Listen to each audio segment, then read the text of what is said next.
This episode is brought to you by the Fish Sauce RPG. Unleash the power of precision. Our RPG, Rod Positioning Gadget, is the ultimate tool for adjusting Scotty or Fulby rod holders.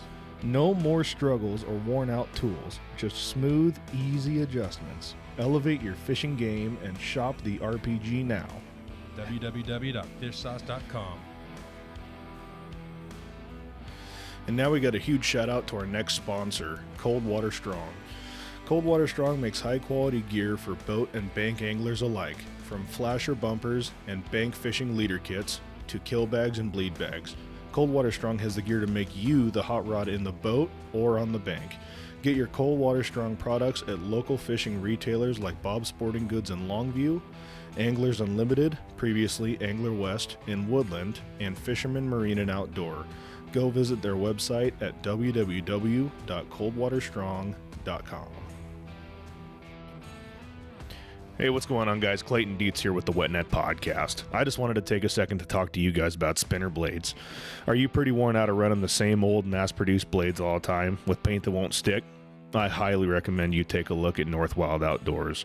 North Wild Outdoors has been absolutely changing the spinner blade game, man. These blades are made by fishermen for fishermen. Every single blade out their door has been carefully hand painted, and they've been coming up with some killer patterns, ridiculously vibrant colors, and high quality paints that won't chip after you get a couple fish on them. Go check them out at Anglers Unlimited in Woodland, Bob's Sporting Goods in Longview, or check out their website at www.northwildgear.com. What's going on, everybody? Thank you so much for tuning in here for another week of the Wet Net Podcast. I'm Clayton Dietz, and tonight I'm sitting down with Bill Rivas with Top Guides Northwest and Millennial Bait. And for the love of me, I can't remember your name. What's your name? Who are you? I don't know half the time. It's okay. No, this is Brandon Powers with Top Guides Northwest. How you guys doing? What's going on? Doing good. Doing good. Yeah. You guys do some fun stuff today? Do some running around? Ran some bait around today. Yeah. Very nice. Yeah. Where'd you go? What'd you do? We ran up to Lyle. We went up to Jake Woods, Gun and Pawn. Yeah. Is that store pretty cool? I haven't been in there yet. It is. Yeah. She just revamped it. Good It's fishing super section. awesome. Yeah. Good for that little town for sure. Yeah. I've driven past it 100 times, but I haven't been in there yet. For the size of the store, too, they had like a really good gun selection. Yeah. They did. It was pretty Good impressive. tackle too. A lot That's better awesome. than it was. Isn't part of that Northwest Bait and Scent now? Or I thought I had seen some on Facebook about it, but I could be they wrong. have stuff in there, because they're local, but Yeah. that would be about it that I saw. Sick. Anyways, as always, if you guys are liking what you're hearing and seeing so far, please be sure to subscribe, share us out there with your friends, give it a like. We're trying to grow this thing, man, and it keeps getting cooler and cooler every week, and I'm having a blast doing it. We're going to take a second to shout out a couple of our sponsors. Obviously, we got Adam with his Fish Sauce RPGs. These are really good for your Scotty slip discs, whether you use them on Scotties or Fulbies or whatever. These things are really good for getting them cinched down, and when you're running heavy leads on your 360s and stuff, keeps those slip discs from sliding. The next sponsor is Coldwater Strong, Ken Vellante. He's got a ton of cool products. He's got obviously his flasher bumpers, and he's got his bunch of his bank gear. He's got some rod holders. He's got all kinds of stuff going on. So go check him out, www.coldwaterstrong.com. And the last sponsor we got right now is North Wild, which I'm sure you guys have seen these. These are definitely trending right now. Jared's an awesome dude. Just did a podcast with him last week, so if you haven't done that already, go check him out. He's got a ton of cool blades, man, and he's got us lined out with a pretty good giveaway that I'm going to be announcing here in the next little bit. But yeah, have you looked at these North Wild blades much? Those are awesome. Jared's doing some amazing stuff and really painting, everything that everybody's thinking. Yeah. Just the quality of the paint and everything itself it's killer. He's got it dialed, for sure. For a colorblind kid, they look really good, too. Yes. Yeah, even though you see everything in black and gray like a dog. Pretty much. Oh man. So we got some pretty cool news yesterday. We got a Lower Columbia Springer opener that goes from It goes from June 1st to Tuesday, June 11th, which that merges right up to the extension that they had previously given us of June 12th to Saturday the 15th. So the Columbia is going to be open, the lower section of the Columbia below Bonneville, for those dates. And if I remember correctly, that merges right up with the summer season they gave us, right? Correct. Yeah, that summer season will open up June 16th all the way to the 19th Okay, below gotcha. Bonneville. So basically from June 1st to the 19th, you go fishing. Pretty much it's wide open. Gotcha. Super cool. And that's 7 days a week now, right? They're not 7 doing days the a week. weekend stuff? Nope. Yeah, slick. And obviously you've got steelhead opportunities. Yeah, we got all kinds of cool stuff going on. Great opportunity. Yeah. Lots of fish coming. Yeah. Looking at our dam counts that we've had, Willamette Falls is looking pretty bleak. Starting on the 26th of May, we had 172 Chinook over. 27th, we had 154. 28th, we had 131. And yesterday was actually the best day we've had in a little bit. And that actually we hit 203. So, yeah. So we're sitting at a whopping, whopping 87.58. Chinook over Willamette Falls, and the steelhead they're still looking pretty darn good. Doubled on that Chinook number, ain't it? Those steelhead numbers over Willamette Falls are just looking awesome. Yeah. What do you think plays into that? Them getting rid of some problem seals and stuff, probably has a big role on that. Yeah. Especially next to the falls. So yeah, that'd be my guess. Was that? I tend to agree. Was that the states getting rid of them, or was that a native deal, or what was that? I believe that was a state. Okay. Yeah. Yeah, very nice. Nice. Bonneville, these numbers are looking pretty darn bleak too. Starting the 26th, we had 947. 27th, we had 999. On the 28th, we had 811. And yesterday, we had 784. So we're sitting at a whopping 89,942 Chinook over Bonneville to date. I can't remember where that sits in line with what they forecasted for us. A little bit under the 10-year, if I'm remembering correctly. Last time I looked, but don't quote me on that. Yeah. But yeah, I mean, shit, we got shad going over. Shad numbers are looking pretty darn good. I mean, there's definitely opportunities, and just because those fish aren't flying over the dam doesn't mean they're not down there in the lower system. I mean, I'm still hearing of people getting Chinook down here every day. So yes, definitely around. Don't be afraid to go chase them. Shad counts are definitely rising hard. Oh yeah, a lot of people shad fishing at the dam today. Really? Well, yeah. There was a good amount on the Oregon side. I wouldn't say an absolute bunch. The parking lot, there's still parking. That's a blast. Definitely people are shad fishing on the bank. That's a blast. Now. Have you done that? Oh, yeah. Yeah. Oh, that's right. You did that Addicted Life, or that Addicted Live out there last year. With Cameron and Marlon and a couple other people. Yeah. It was super fun. First time doing it. Yeah. And it was I've never done that off the rocks down there, honestly. It's a good time. Yeah. I mean, it's pretty simple. It's fun, too. It's a blast. I used to do it in high school. Yeah. And, it was a good time. Yeah. Did you have to eat that shad scale, or was that somebody else? No. Harmison got it. Harmison, if you're listening, I hope it tasted good. Yeah. I vividly remember that. That was hilarious.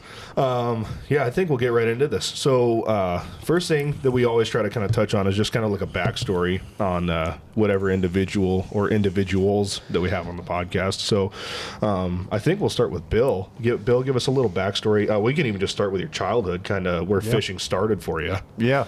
Grew up with a dad in the outdoor industry. He primarily did more big game hunting, stuff like that, a little bit of fishing.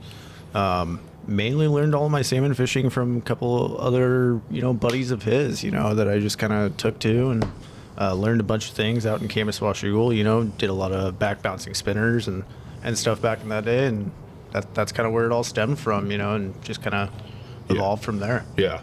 Just kind of keep doing it and keep learning. I think excuse me, I'm going to die here.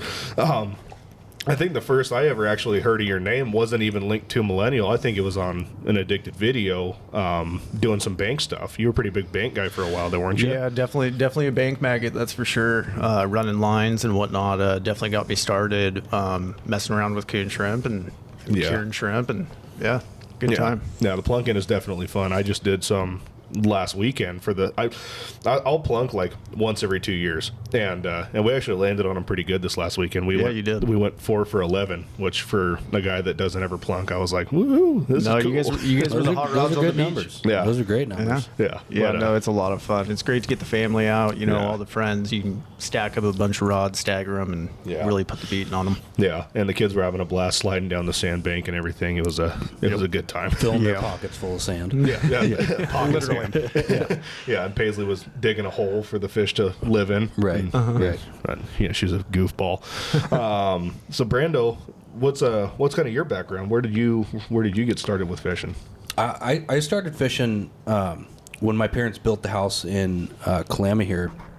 I started fishing young age. My dad would always take me down to Crest Lake, and it kind of evolved from there. I never really started boat fishing until later on when my dad got a boat that was more capable and stuff like that. And my mom had some friends that she actually went to high school with that kind of turned into that outdoor hunting and fishing mentor that I learned quite a bit from him. And he used to guide as well. And so it kind of, all throughout, from, I don't know, age 8 or 9, going out and fishing the Columbia and whatnot, it all stemmed from that with him. Learning a lot from him and my dad too. But right. Where did the passion kind of come in? Like when did you kind of realize like this is what I want to do for the rest of my life? Like I want to be a guide. Yeah. From the time I've known you, we've been friends for 5 or 6 years now. Yeah. Like that's the first thing out of your mouth was I'm going to be a guide. Yeah. When I it was 8 or 9, 10 years old, something like that. We went out on a trip at Buoy 10, and I kind of fell in love with the ambiance. Watching the guy do what he was doing. He had a deckhand with him. I loved it. Yeah. I loved the high intensity, the whatnot. And, being 8, 9 years old, I didn't quite understand the pressure and the actual difficulty of guiding, but I loved it for whatever reason. Couldn't shut up about it. Yeah, definitely. But that's kind of what stemmed it. Yeah. And what you did roofing beforehand, didn't you? I did, you were a roof guy. Yeah. I started roofing over in Idaho 2016, something like that. And then when I moved back, I continued to roof, and then finally was able to, put the eggs in the right basket and start moving forward with what I really wanted to do. Yeah, yeah. How about you, Bill? When did you kind of make that decision that guiding was something that you wanted to pursue? To be honest with you, I was a butcher for 14 years locally, and it was beating up my body. And and had to make a career change, because my back was getting me, and this is the route I know, because that's kind of all I know. Right. Is hunting and fishing, and kind of back burner, something to fall back on. So yeah. Well, you've also obviously you've got Millennial Bait and everything that it entails with making shrimp, and you got all your other cool products. You got shrimp cures and egg cures and scents, and you got some cool stuff in the works. And, absolutely. Give us a little backstory on kind of where Millennial started. Yeah, Millennial. Honestly, mainly just plunking on the beach. Plunking with buddies, and I had my buddy Marlon out there, and he was telling me, to go for it, and kind of just pushed me to go for it, and inspired me, and went for it, and it's been great ever since. Yeah. What's it like starting something like that? Is it just kind of like just trying to get your foot in the door? Is it kind of intimidating? Yeah, it definitely is. In an industry that you definitely have to prove yourself to get any grasp. It's definitely not easy. It's a huge thing. It is. Huge. Getting respected in this industry is quite a bit. So, it was a big jaunt. Yeah. It's not something that you just jump into and expect to have all the respect in the world. Like it's definitely. I mean, you've been doing Millennial for how long now? Almost 8 years. 8, yeah. And you've definitely got the respect, and people appreciate you and your product, and it's definitely a cool thing. I appreciate it. Thank you. Yeah, absolutely. You've also got Top Guides Northwest going on right now. I do. For everybody that's not really familiar with Top Guides Northwest, kind of what is Top Guides Northwest? Top Guides Northwest is a place where you can go and find a guide that is going to put you on a good trip. You can go and book a trip with multiple guides out there. There's plenty of them. Yeah. With that said, when you book a trip with Top Guides, you are getting a top guide experience. So that is what we're striving for. We are a small group. We keep it strict in between what we do, and we are good fishermen. We are not taking people on crap trips. Yeah, that's what we do. You hear Brando breathing into the microphone? He's a heavy breather. I'm pretty close to it. I'm intense on it right now. Yeah. I'm listening. He's fired up. I am. Yeah. We're having a good time. Yeah, no, absolutely. So with Top Guides, obviously you've got all your Millennial Bait stuff going on. You're pretty darn busy with it. So what kind of role does Brando play in Top Guides? Yeah, and that's where I should ask him. What role do you play in Top Guides? I would say at this role. point in time, I probably do 85% of the guiding for Top Guides Northwest, maybe a little less. I don't know. I'd say 85 for sure, Yeah, maybe more. 85, 90 right now. Yeah. I started off with my own guide service, and Bill and I work so well together, and we did waterfowl stuff together too. It made perfect sense to team up with him and whatnot, and it's been awesome. Absolutely. Yeah, I figured we're stronger as two rather than one, and absolutely, teamwork makes the dream work. that is correct. Yeah. How did the relationship between the two of you get started? Was it just kind of like in passing? The old Christmas lights. Facebook Messenger. Messenger. So many good friendships that came out of Facebook Messenger, you know? Yeah. Some of them are regretted, some of them aren't. Well, absolutely. Deets. No, I hit Rivas up for some shrimp on the Facebook Messenger, and he wasn't home at the time. I picked up some shrimp from his garage, slipped a 20 in the cooler, and or whatever it was, I don't know. It was a long time ago, but rolled on my way, and I remember I was scouting some area down south on the I-5 corridor, and I hit him up for a question or something, and it led to, what are you doing today? And he's like, I'm trying to hang some Christmas lights and whatnot. And being a roofer, I was like, well, I know all about hanging Christmas lights. And so I came over there and helped him hang his Christmas lights, and it was game over after that. Yeah. That's right. Game over. That's funny. Yeah. Brando and we actually started on Facebook too. I was just some random nutsack with a 14-foot smoker craft and an 8-horse Honda out of high school, and I had made a post on Facebook just looking for some kind of report, and we had been Facebook friends for a little bit, and there's hey, how's the Columbia doing? How's the Columbia fishing? And Brando actually reached out to me and gave me a whole rundown and kind of told me what was working. And he's like, hey, come meet us out on the water, and I'll get you hooked up with a couple setups that'll work. And little did I know that there was like a 4-mile boat ride, which takes a minute to do when you've got an 8-horse Honda. That's right. That's right. I did it, yeah. And we were trolling our way back downhill, and we actually killed our 2 fish with those setups that he gave us on. That's on right. the way back down. Don't you Very ever nice. forget that. Very nice. So it worked out. I reached out to him and I was like, hey, you're stuck with me now, fucker. I'm stuck with him now. God forbid. Yeah. Very nice. So, Bill, when you started Millennial, that was definitely kind of a dry brine, wasn't it? Yeah. So I did a dry brine. A lot of guys actually really keyed into it, and they really like it. It's a great deal to do a dry brine.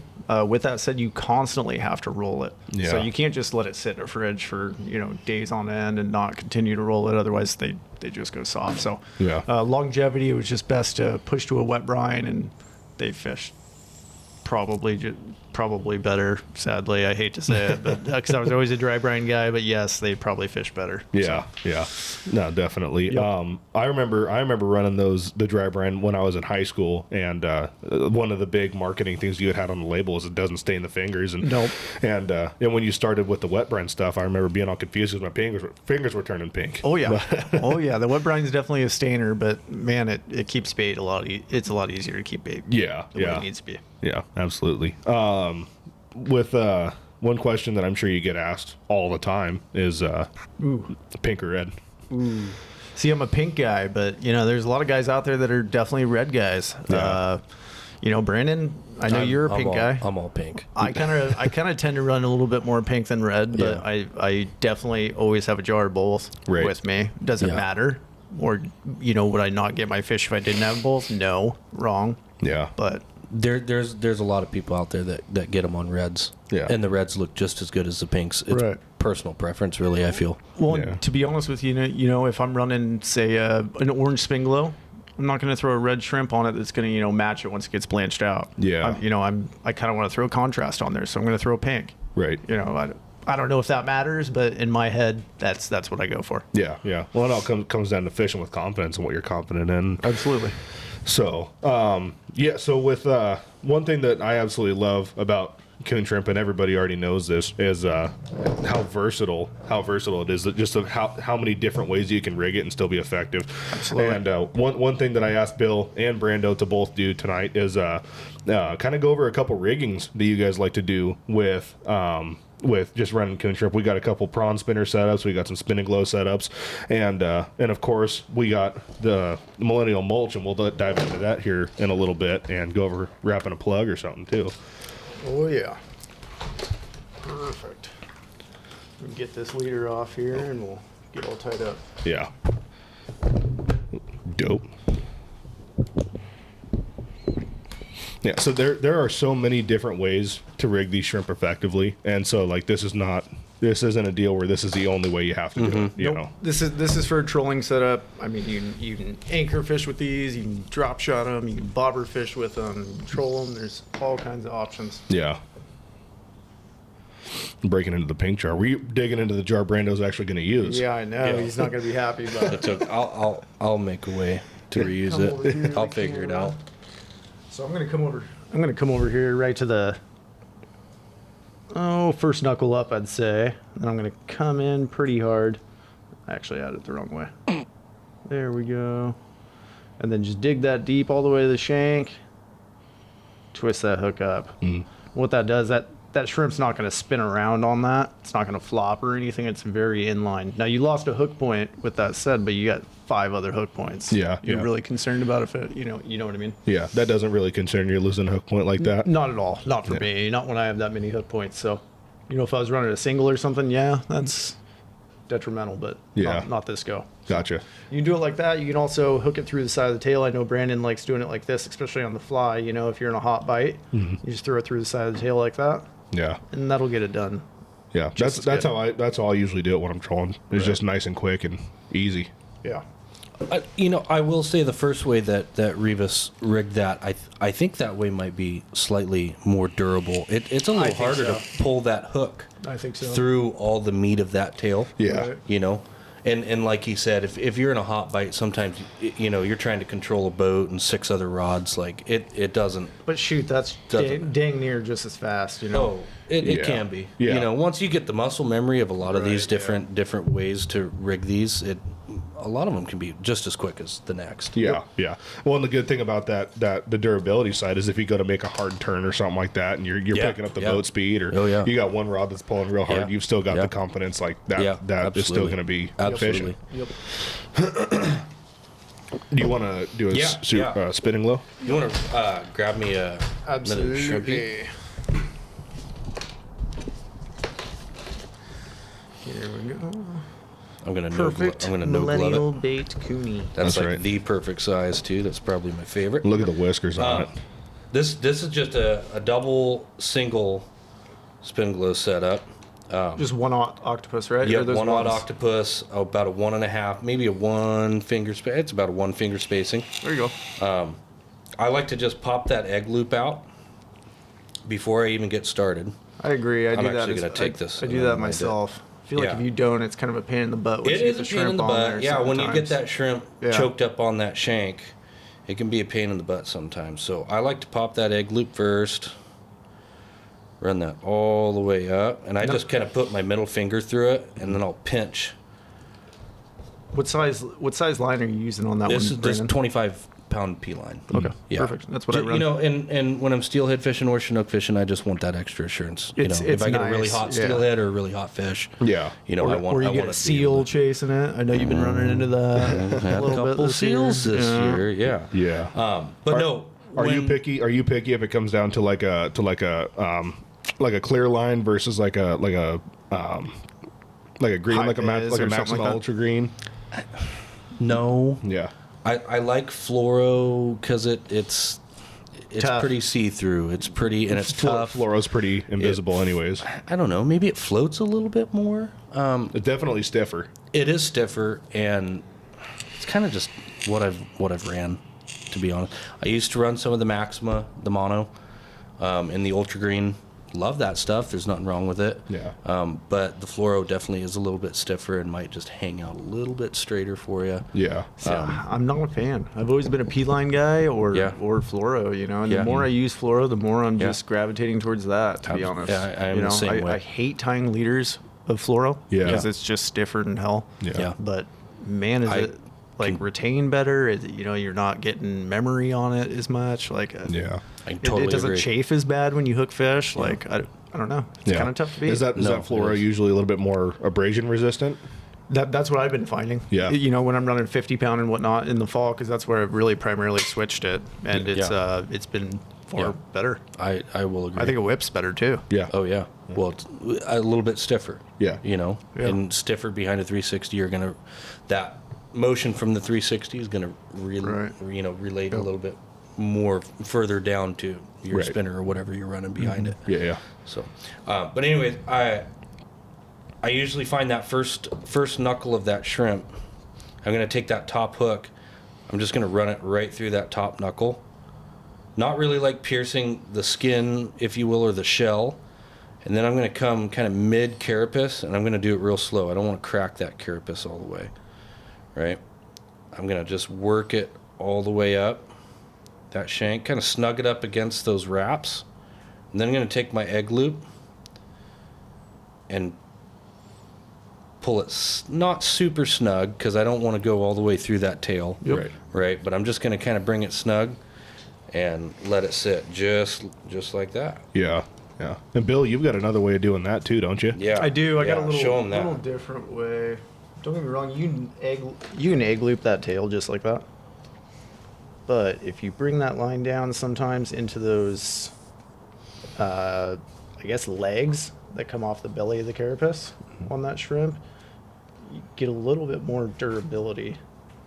That way, if you're casting it, you're not going to worry about blowing through the tail or as much, yes, and it'll actually flare your shrimp out a little bit and give it a little bit more body and show those tentacles more, which I actually like. Yeah. With that said, though, it'll also pull that carapace off if you overdo it a little bit too much. Gotcha. So you might happy even medium. with that rigging too is when a fish comes up and bites it, it might be a little bit harder to get it off too. Yeah.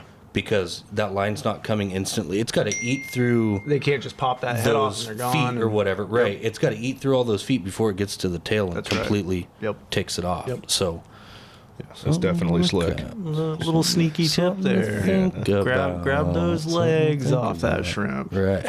Come get your legs. That's right. Yeah. That's awesome. But good Kind of stuff. a neat deal. I might run that tomorrow. Yeah. Put that in the fridge, Dietz. I'm going to run it tomorrow. Slap it right into the jar. Spinning low and all. Our sockeye forecast is looking very good this year. Oh yeah, we skipped right over Yeah. Sockeye. Scoppy. Yeah, we skipped right over Scoppeyes. Yeah. We're fishing for bluebill sockeye. Yeah. Scop. Yeah, bluebill Scoppeyes. Yeah, they forecasted 401,000 sockeye over Bonneville this year, which is considerably more than the 329,000 that we actually saw last year. Which even that was considerably better than the 234,000 that they had forecasted for last year. So we're gonna have a lot of sockeye opportunities, and these rigs are just as effective for sockeye as they are for steelhead and as they are for Chinook. And Well, that's the fun thing about fishing coon shrimp is you just never know what you're going to hook. Yeah. You don't know if it's going to be a 5-foot sturgeon. You don't know if it's going to be a dime bright little sockeye, steelhead, Chinook. That's what's awesome about coon shrimp. yeah, 5-foot sturgeon love coon shrimp. They do. tell you that. Sadly. Well, and that's another thing that's just super cool about this summertime fishery as well, is there's so many different fish in the river. Like that rod berries, you don't know what's on it. Right. Until, I mean, a lot of times you can tell by feeling it, but sometimes you can't. Well, and that's like I was asking Brandon about what pound test line he was running. 25, and that's why he's running it. He could run 15. Yeah. Good. But you hook that hot Chinook or that little bit bigger summer steelhead, and you want to make sure you bring them in. Definitely. So I don't want to take chances. Yeah. right. Yeah. Absolutely. One thing that we did kind of skip over a little bit too is with those summer Chinook dates that they gave us, that's going to be an opportunity that we have for a little bit. If somebody were to approach you and ask you, like, how do I go about finding and locating some of these summer Chinook or steelhead or sockeye or whatever? How would you kind of point them in the right direction? Right. I mean, it's totally situational. You know, I think Brandon would agree. You know, this year being a low water year, you know, I don't think you're going to find Chinook where you're going to find steelhead. Not like, as much. Not like you would on high water years, like say last year or something. You know, we were finding a lot more Chinook in the shallows. This year, I think you're going to need to be in that 30 plus feet of water to find Chinook, to be honest. Yeah. Even springers, you know, a lot of guys were getting them in 30 to 45 feet of water, you know, which is very weird for March, you know, and you know, mid-April. Not totally unusual, but definitely not the norm. Yeah. I mean, so yeah. I think if you want to catch sockeye and steelhead, you need to be in that 6 to 15 feet of water with a seam line and, you know, some kind of back eddy, you know, something that's going to make those fish have to come around, you know, some kind of structure, points and ledges. You know, as for Chinook, it's get out in the deep water and pray you got some come by you, you know, again, look for structure. But with that said, you know, it's definitely not as easy when you get out on that 30-foot line, 40-foot line. Yeah, for sure. Yeah. You know, if I can find a decent shelf where, you know, I can find that 25, 35 feet of water, and at that 25 foot of water point, it jumps right up to, you know, that 10, 6, 8. I wouldn't be afraid to fish that deeper side for those Chinook. You know, obviously they're going to ride that. A couple outside rods for that. Yeah, throw some plugs on that or something. You're going to find them too on those flats too. If you can find flats with, you know, 25 feet of water, 30 feet of water, you'll get them. Yeah, you know, for sure. Yeah. So, a lot of people love fishing those flats. I have a hard time bringing myself to doing it because there are so many different seams that you can get on that are just effective. That's why I hate flats, because, you know, you see Joe Blow roll out at noon and wax one immediately, and it's like, that lucky SOB, you know, like... Yeah, and we have so many darn flats around here, like that Caterpillar Island area, and that's so why on I and so stay away forth. from them for anchoring. Yeah, personally. But people love it and people do it, and they especially love running the plugs over there with that new Millennial mulch. Oh yeah, that's some good stuff. Yeah, you can't really go wrong doing that. No. Tell us a little bit about the mulch and kind of how it came to be after, what was it, 7 years of doing coon shrimp that you came up with this idea? Yeah, exactly. Kind of a lucrative thing. You know, I had talked about my butcher background and whatnot, and that's kind of what helped me spawn into, you know, some of the processes that I do, which is kind of where mulch came from. Right. Yeah, you know, we've been doing this for years. It was something we were already breaking up shrimp and putting them in super baits, you know, and adding them to our tuna, you know, whatever, and it's proven to be effective. Yeah. Especially when coho get in the river, you know, different things like that and such. But yeah, we've just found a better way to do it, and it's, you know, readily available now. Yeah. You know, we can wrap plugs, we can do tuna balls, all kinds of options. Stuff super baits, spin fish, you know, all kinds of, easy awesome. money. Yeah, and you get the same kind of versatility out of it that you would just running a normal coon shrimp, because you can add sense to it or whatever. Like, obviously running it fresh out of the jar just the way it is, you're going to get fish. Right, and you know, those fisheries like Wind River, Drano, you know, where you're like, oh, no, I want to take a coon shrimp off that bow rod, you know, and really run a super bait right now when it's primarily a coon shrimp fishery. Well, now you're not missing out so much because you have coon shrimp in your super bait. You know what I mean? So yeah. And then I think that having this mulch around, especially in some of those more competitive fisheries, like, not everybody has their hands on the mulch yet. Absolutely. It can kind of just set you apart from the crowd. It can, especially for sure. if you do start adding some sense to it or whatever. It's pretty pungent. It's pretty pungent stuff. Yeah. My allergies are still screwed off. I can't smell it. But Nope. I can smell it. Everybody can smell it. Yeah, definitely. We also have a plug set aside here somewhere. Do you kind of just want to show guys how you would go about wrapping that? Yeah, I mean, and there's nothing crazy to this. Bring it over here. Yep. Yeah. So I'm just gonna grab a pinch here. There's some tails, tentacles, all kinds of good stuff, eyeballs. Yeah. We're just gonna kind of throw that on the belly, nice little pinch. We're just gonna get after it. Yeah. You know, I used this mulch for the first time last weekend, and I can tell you it was definitely it was a different consistency than I expected. It's nice and spongy, and it wraps super nice. And it does. And you start getting it wrapped down there, these guys will see it, how juicy it is. It is some juicy shit. Yes, it is. It's definitely starting to juice out. And I would typically wrap this higher up on the plug, but, you know, more towards the bill where it's not going to affect how the plug works. But yeah, give it some wraps, move it around, squish it down. You know, you can see all those juices starting to come out. Oh yeah. kind of get the idea. Yeah. So Yeah, and you want to make sure that that's kind of centered on there because that can throw up the action too. Absolutely, you're just molding as you go here. Yeah. Yep. But That's it. yeah, that's awesome. Yeah, good stuff. Excuse me, I'm dying. My dog's running away. My dog's running. So with the Top Guides deal, so obviously Eric Brigham started Top Guides. Mm-hmm. How did that work out with you guys getting it? Yeah, so Brandon was running some trips for him, and I had ran some trips for him as well, and me and Eric just had a great friendship. Yeah.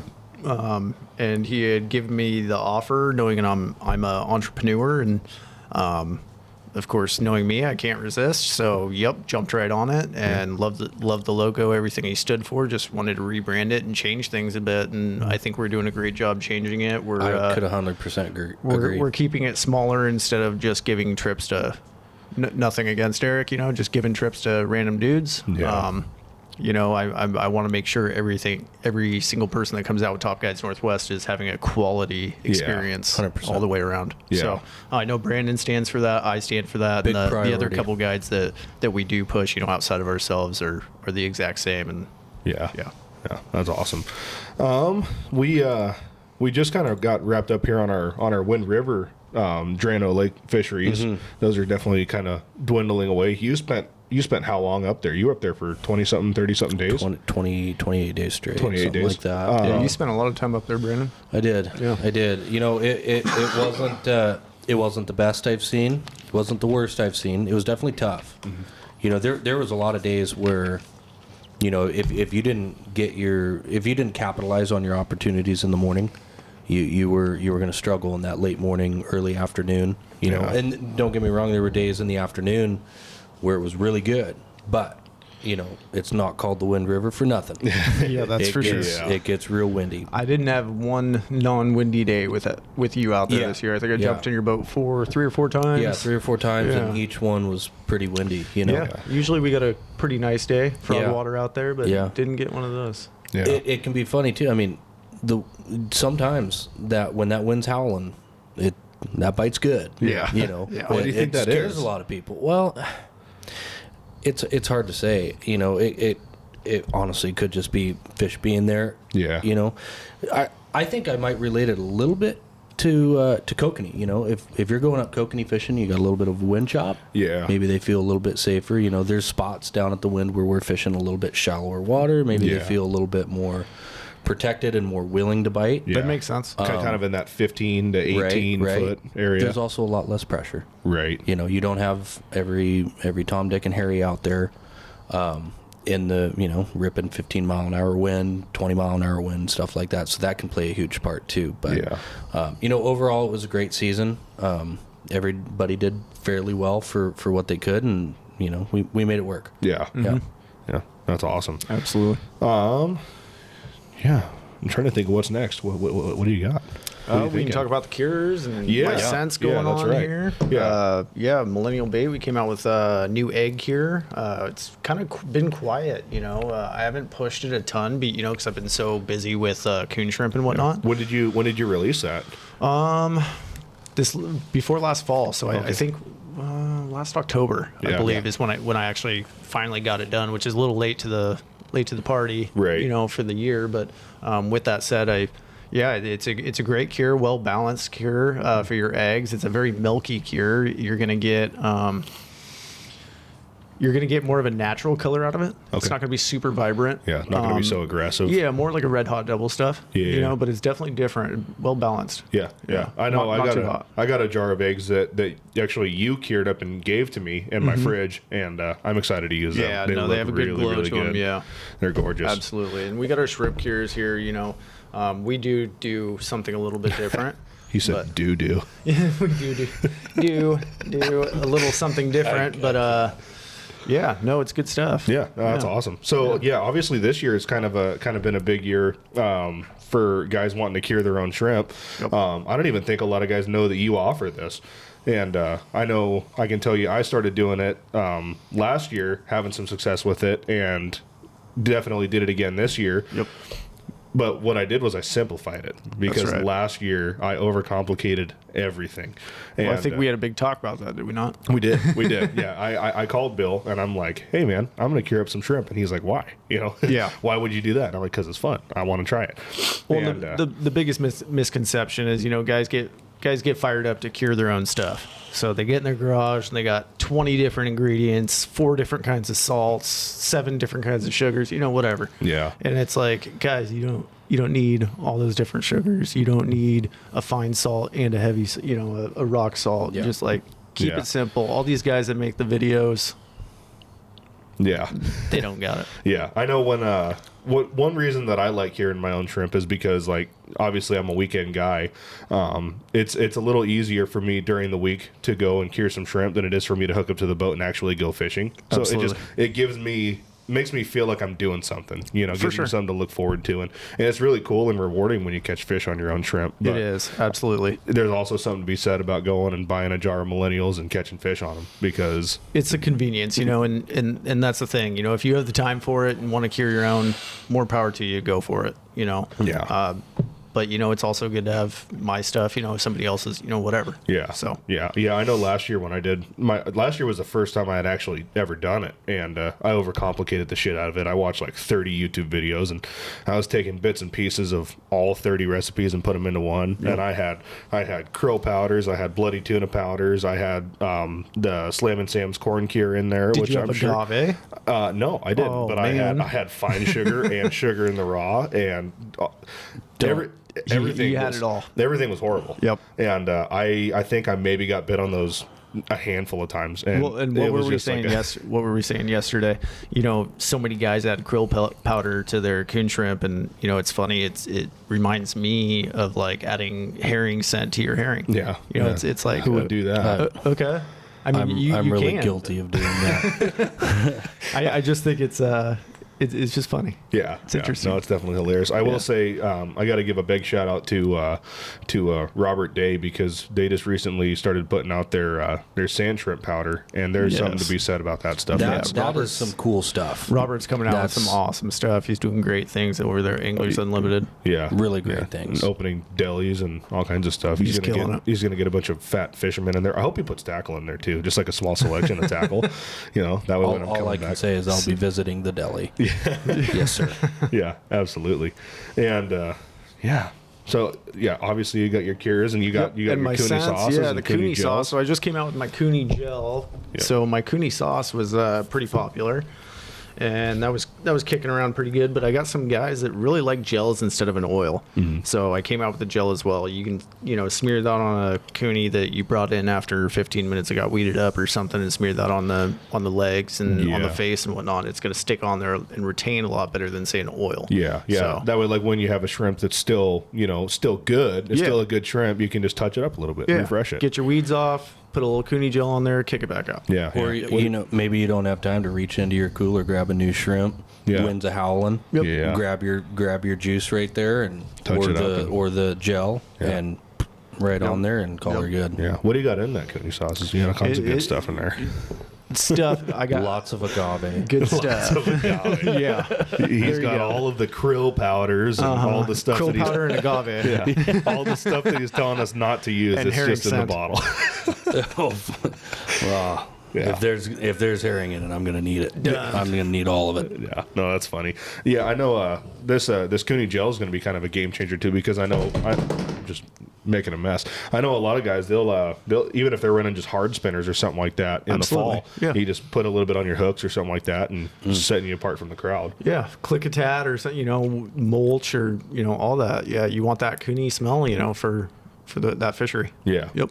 Absolutely. Yeah, I got something to bring up, and it's on the same topic, but it's just something I kind of thought about. Yeah. Have you ever tried putting a needle injector on like a gel and trying to get the gel Come out of a needle injector? Yeah, to I come think out. you'd have to squeeze a living, you know what? out of it. Right. You can say shit on here. Yeah. It's okay. Yeah. I don't cuss, dudes. No, it's just something I kind of thought about. I was like, I wonder if you could get the gel through a needle injector. Yeah. I'm sure you could, but I don't think it's preferred too by much. any means. Too much work for what it's worth. Yeah. Why would you do that when you just have the sauce or anything that you could use anyways? I Right. don't know. It's just a thought. Yeah. Just a No, thought. that And I popped in. like the injectors, don't get me wrong, but again, it goes back to oil-based just gets bled out so fast. You know, you Yeah. dump it back in the water, it's gone. Yeah. You know, like it's one thing if you throw it, you know, I definitely strive to tell people grab 5 coonies, you know, whatever you're definitely going to use. Yeah. And throw it in a baggie, put some oil on it, you know, call it good, fish those. Yeah. That'll retain it, but not putting it like that. Yeah. You know what I mean? Yeah. Another thing that I kind of wanted to touch on as well is one thing that I feel like is definitely underutilized for summer Chinook, summer Steelhead, so on from a boat is spinning lows. Absolutely. Like guys, so often when they're talking summer Chinook and stuff on anchor, you're Plugs. thinking plugs. Yeah. Yep. But when you can run spinning lows on the hook with a diver or something like that, diver or lead or however you want to do it. Let's talk about divers real fast. Yeah. Let's talk about divers. Let's talk divers. Powers, what do you know about I don't want to divers? talk about divers. Yeah. Let's get into divers. What do you know? first. Let's hear about it. Well, I know it's very situational on when you should and should not use divers. Agreed. And for example, you know, if you're fishing a spot that maybe say on a big outgo, you know, like a minus tide, and that currents are ripping, you know, during the middle of it, might be time to use a diver. Yep. Yeah. Divers hunt. Different divers hunt differently than other divers as well. They do. What diver do you prefer then? Do you prefer like a Brad's mud bug, or do you prefer I'm a... not saying I don't like them. I do prefer the jet divers, I though, the agree. actual jet divers. Yeah. I feel you get more accurate representation of depth that Right. diver is diving. But there is something to be said about the Brad's mud bug too, because you get that kind of that quick fish 100%. action. You know, And shallower water. Yeah. Absolutely. You know, Shallower water tribs, yeah. I'll Yeah. use the Yeah. Brad's mud bug all Yep. day, and love you, Scott. Awesome products. Yeah. But, you know, if I'm out on the Columbia, you know, doing what I'm doing for, you know, summer steelhead and whatnot, and a little bit of combo for Chinook, you know, I'm definitely going to be running a 20 or 30, depending on Yep. jet diver, depending Yep. on where I'm at. yeah, Yeah. yeah. I can see Brando taking the big Delta divers with the 5 ounces of lead. I do. Yeah, I love the Delta divers, actually. In about 10 feet of water, guys, you want to take that 5-ounce Delta diver and, what you know, the old ones with the strings on them. Yeah. Okay, and just send it. yeah. For anybody that can't, It's a secret. For anybody that can't tell sarcasm, don't do that. Don't do that, guys. Just use Not the plastic suggested. jet divers. Yeah, no, Yeah. those are awesome. I like them because they're consistent Yeah. and yeah, they work. Well, Yeah. I like them just in the sense of I know when I'm weeded. Yeah. You know, and on the you know, in tribs and whatnot, I'm not getting weeded nearly as much Yeah. if I'm, you know, Yeah. in my clack craft or something like that. But, Yeah. you know, when I'm out on the Columbia, I'm getting weeded way more, so I know Yeah. what's going on Yeah. that rod. What kind of instances would you be running leads instead of divers? Is pretty much any time that you get those funky currents. Start it like, okay, take a big minus, for example, start of the tide, end of the tide. I'm going to be more apt When to, it's a little to bit more run- slacked and Yep, not I'm pulling. going to be more apt to use leads. Right. And during the middle of that, when it's really ripping, you know, might maybe put a couple divers out on those outside rods or something like that. Yeah. Absolutely. Well, and we touched on how divers hunt. Sometimes Yeah. they aren't always hunting in the right spots, Right. you know, just because of the way the current pulls off of a seam or something like that. Yep. So, Yeah. Well, I had it last weekend even on the one day that I fished out of my boat. I was running divers on all 4 rods, and my 2 inside rods, they would catch a current weird. Yep. Next thing I know, they're floating. Flip right up. Yeah. And it's like, well, shit, you know, I got to pull it up and try to Yep. get it to sit right back on that Yep. seam. And it's just sometimes it's just lead's the way to go. yeah. It is. And if you find a lead rod that is just getting bit, Yep. and you know where you're casting it, Yep. Yeah. don't change it. Yeah, That's right. Leave it. There is. Don't touch it. Are you talking to me or are you talking to the dog? No. Yeah. He's Well, looking at the dog and he's like, "Leave it. Don't touch it." Yeah, don't touch it, Dietz. But yeah, no, I mean, there's also something to be said about just the simplicity of running divers. If you're running, 4 or 5 or 6 rods or whatever, and you, I mean, they're really quick to get out. Yeah. You know, you get bit or whatever, you bring it in, change the bait, Yeah. let it free spool out, and click it over when it hits the number, and away you go. Yeah. So there's simplicity to it, but it's situational. Right. Absolutely. There's times to use them and times to not. Yeah, absolutely. When you're rigging those divers, will you usually kind of tie the main line to the diver itself, or you kind of run the divers on a dropper, or is there kind of? I've tried both. Yeah. I am an inline guy Yeah. more than the 12-inch, 14-inch dropper on that diver. Yeah. But whenever you're fishing divers, I feel you definitely will have a bit of a time retaining fish. I feel like sometimes that diver will catch current differently, and it may pull on those hooks a little bit different. Yeah. To where you might lose some fish. Well, same thing with plugs, same thing with 360s, anything that's going to have drag. Exactly. But in the times I've ran them, I'm more of an inline than on a dropper. Yeah. The only reason that I really ever find myself running them on droppers is like in an instance where you were talking about is like if you would run lead at the start of a tide, but you want to switch to a diver halfway through. Not everybody has the luxury of having different rods rigged up. For sure. 9 times out of 10, I tie mine to the main line, but I'll have 6 different rods in the boat. That way I can run lead rods and I can run. But if I were to run my divers on droppers, that's when I would do it. Is when I'm trying to switch. Relatively quick. Yeah, it's quick to switch them that way too, but there's definitely ways to switch them to inline pretty quick as well. Yeah. Well, my idea on it is I would only run droppers if I'm in a super bouldery area. If I'm on a sand flat, I don't need a dropper on it. It's good. It's where it needs to be. If I need a dropper, it's because it's going to drop into boulders, and I need that bait to still kick out of that boulder because it just dropped a foot into it. That's a really good point. Yeah. Really good point. Yeah. That's my judgment on it. But yeah, something to add to that too, like with inline divers, if they do drop in behind a boulder, you might be scraping your leader on a boulder too. Yeah. So it's going to kick your bait up. That dropper on that diver may save your leader. Yep. A little bit too. That's why a lot of guys peg, a pretty big corky in the middle too. Yeah, Nice black right. corky in the middle Right. and stuff like that. Keep your bait lifted. Right. Yeah. Yeah. But I mean, like, anyways, getting back to the utilization of spinning glows too is so many times in our summer fisheries, summer Chinook, summer Steelhead, you get a lot of guys that are just running plugs, and it's like, why are you limiting yourself to running plugs wrapped with sardines or whatever you're wrapping it with when you have a super effective way of chasing them with a spinning glow and a coon shrimp, and why aren't guys trolling them more? yeah. I feel like it's a super underutilized bait that everybody believes in, yet they don't want to troll it around. Yeah. Why is it just a bank deal? Yeah.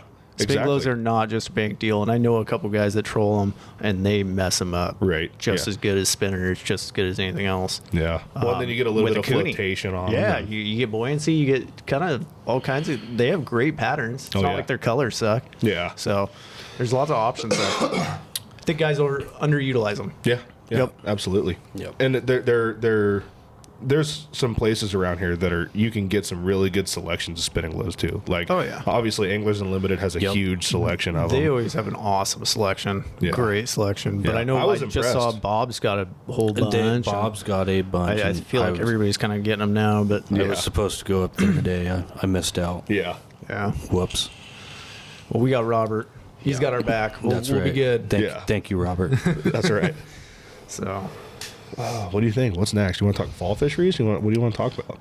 Steelhead's been good. We haven't touched on Steelhead too much. Steelhead's been great this year to start. I think we're in for something good. I think we're in for a really good Steelhead run. Yeah. Those Oregon numbers are just really, really good.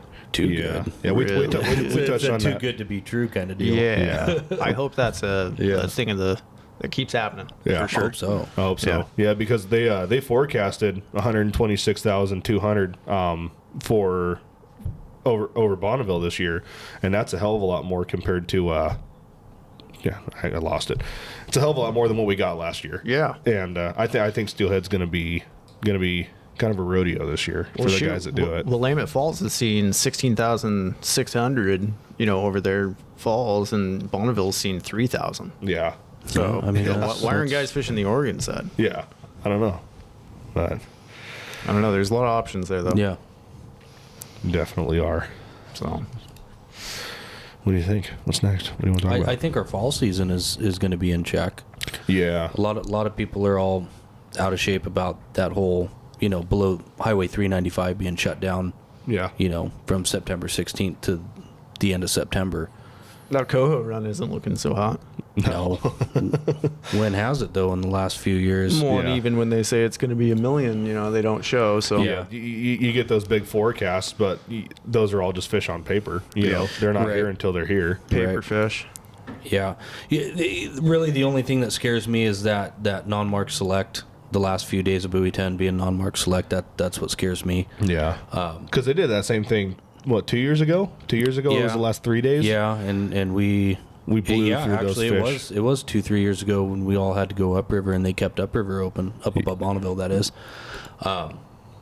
and non-marked select kind of screwed us a little bit. Yeah. But we'll see what happens this year. I know last year was all marked select, and it kind of worked out pretty darn I'm good. gonna say I'm it not gonna again. complain about I it. wish they just gave us 15 days of buoy and it was non-select. And, Well, and that's it. Call it a show. I hope they give us all 30 some days down at the buoy, but For that's sure. just me. But That's because you're a guy that spends all the time down there. I hear well, yeah. Yeah. See, I got a little 18-foot boat. I'm pretty limited to the amount of days I can get down there. It's hard on my little boat. You know. Yeah. It is. Yeah. I mean, it's a tough fishery to. It's a tough fishery to manage a boat in. It's a tough fishery to learn. Yeah. It's tough all around. Yeah. It's nothing to mess around with down there. Yeah. Yeah. You get big weather days and big You water. get big ebb tides. You get big northwest winds.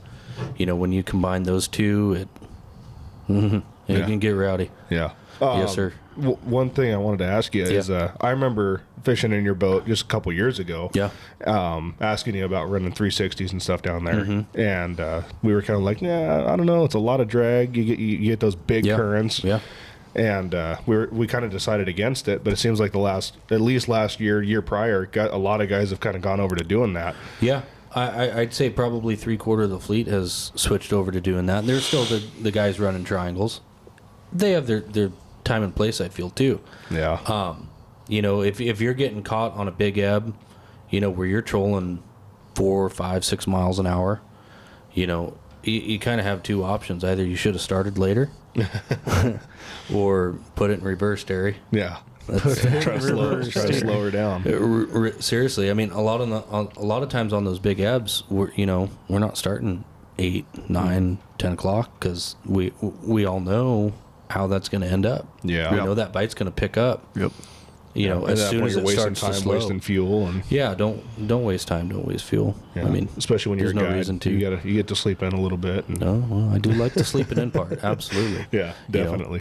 Yeah, I guess kind of the point of the question is what changed? Why are so many guys switching to that 360s compared to just the triangles and bait? You got a dance club underneath your boat, dude. Yeah, You got a straight up dance club. I mean, you're making a lot of commotion. You got 6 rods down there that are doing big loop-de-loos. Fish are attracted to that. yeah, They're going to come up and check that out. Absolutely. yeah, definitely. Oh man, what are you thinking? What do you got? I'm good. You good? You good? Are you good? Yeah, I think we're good. Yeah. yeah. We got. If you guys are interested in any of the Millennial products, you can check it out on millennialbaitco.com. If you guys are looking to book a trip with myself or Brandon, check out topguidesnorthwest.com. Yeah. Fill out the contact form on Top Guides Northwest, or shoot us a call, and we'll get it done. Yeah, Absolutely. Yeah, definitely. Go check them out. I mean, shit. Even you look at Google. They got recommendations out the ass. They got a lot of people saying good stuff. So, then that's just from guys that have been fishing with them. So, Absolutely. Yep. Absolutely. you guys are obviously on Facebook, stuff like that. Yep. Yeah, find you Top Guides Northwest, Millennial Bait Company on Facebook, all that fun Instagram stuff. too, the whole 9 yards. Find us Yeah. wherever. Yeah, that's awesome. Yeah, we'll take a second here. Obviously, we got our sponsors we're going to touch on again. We got Adam with the fish sauce. RPGs, the rod wrenches. You can find those in a couple different stores around here. You can get them at fishsauce.com. We got Cold Water Strong, all his cool products. www.coldwaterstrong.com, and our new sponsor Northwild. I'm really excited for this one, man. This is going to be obviously these are really good in Drano, Wind River, but they're going to be a game changer in the fall too. So a lot of guys are going to be killing fish on Northwild blades. Definitely. So I know I do. Yeah, absolutely. Yeah, well, I appreciate you guys coming on. It's been a good time. For sure. Thanks for having us. Yeah, we'll do it again soon. And that's weird. Don't do that never That's again. pretty weird. You liked it though. I did. Yeah, thank you guys. Thank you guys so much for tuning in here. Thank you for having us for another week of the Wet Net Podcast, and we'll see you next time. Thank you very much. You betcha.